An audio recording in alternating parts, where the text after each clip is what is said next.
Hello friends, நீண்ட நாள் கழிச்சு உங்களை ஒரு வீடியோவில் சந்திக்கிறதுல சந்தோஷம். அந்த வகையில் இன்றைக்கு ஒரு மிகவும் முக்கியமான ஒரு வீடியோவை பற்றி தான் போட போகிறேன். என்னென்னா, கொஞ்ச நாளைக்கு முன்னுக்கு எங்களோட வீட்டை இருந்த ஒரு நாய் அதனுடைய 4 கால்களும் செயலிழந்த நிலையில் காணப்பட்டுச்சு. அப்போ அது எங்களுக்கு மிகவும் புதிதாக காணப்பட்டது. ஏன் அப்படி செயலிழந்து யாராவது அடிச்சிருப்பாங்களோ இல்லாட்டி ஏதாவது ஆக்சிடென்ட் பட்டிருக்குமோன்னு தான் நினச்சோம். அப்போ அது இரவு அப்படி இருந்தோன்னே காலையில் அதுக்கு குணமளிக்க ஏதாவது ட்ரீட்மெண்ட் பண்ணலாமென்று யோசிச்சுட்டு இருந்தப்போ காலையில் அது இறந்து கிடந்தது.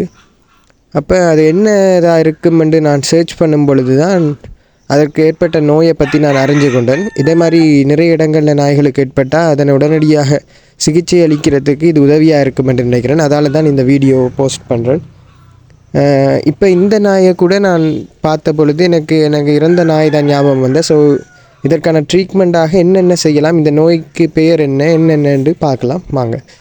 அதாவது இந்த நோயினுடைய பெயர் என்னன்னு சொல்கிறாங்கன்னா டெட்ராப்ளேஜியான்னு சொல்கிறாங்க. டெட்ராப்ளேஜியான்னா 4 கால்களும் செயலிழந்த நிலையில் காணப்படக்கூடிய ஒரு வகையான நோயாக காணப்படுகிறது. இதில் பல வகைகள் காணப்படுது. சில நாய்களுக்கு 2 பின்னங்கால்கள் மட்டுமே செயலிழந்த நிலையில் காணப்படுது. சில நாய்கள் 4 கால்களுமே செயலிழந்த நிலையில் காணப்படுது. எங்களோட நாய்க்கு 4 கால்களும் தான் செயலிழந்துச்சு. இப்போ இந்த வீடியோவில் பார்க்குற இந்த நாய்க்கு 2 கால்கள் மட்டும் பின்னங்கால்கள் செயலிழந்த நிலையில் காணப்படுது. சில நாய்கள் எழுந்து நிற்க மட்டும் தடுமாறக்கூடிய ஒரு வகையாகவும் காணப்படுது.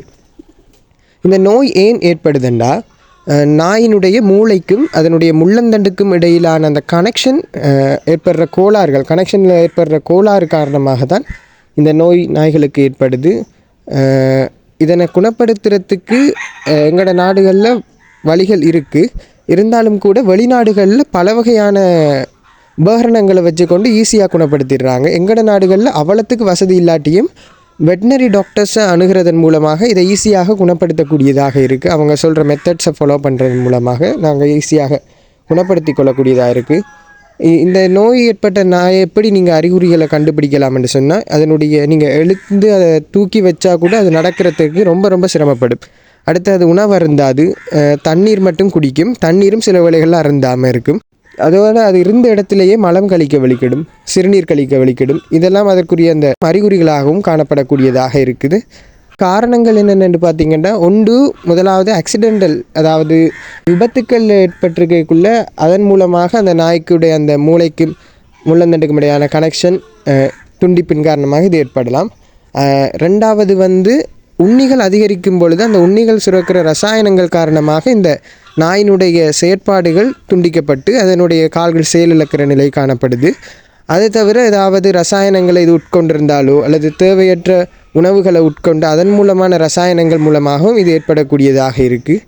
இப்படி வந்த நாய்கள் குணப்படுத்தக்கூடியது தான். இருந்தாலும் கூட சரியான கவனிப்பு இன்மையினாலும் இல்லாட்டி அதனுடைய கவனிப்பை நாங்கள் குறைக்கும் பொழுது அது இறக்கிறதுக்கான வாய்ப்பு மிகவும் அதிக அளவில் காணப்படுது. அந்த பாதிக்கப்பட்ட இடத்துல அதிக அளவிலான வலியை உணர்றதன் காரணமாக நாங்கள் இதுக்காக என்னென்ன செய்யலாம் என்று பார்த்திங்கன்னா, பாதிக்கப்பட்ட இடத்துக்கு நல்ல மசாஜ் செய்யலாம். அதாவது ஒத்தனங்கள் கொடுக்கறது மூலமாக அந்த வலியை கொஞ்சம் குறைச்சி கொள்ளக்கூடியதாக இருக்கும்.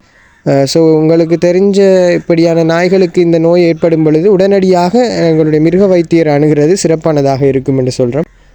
இந்த வீடியோ பதிவிடுறதுக்கு முக்கியமான காரணம், இப்படியான நாய்களை இனங்கண்டம்னா அதனை நாங்கள் பாதுகாத்து கொள்ளக்கூடியதாக இருக்கும், அதனுடைய உயிரை காப்பாற்றி கொள்ளக்கூடியதாக இருக்கும்.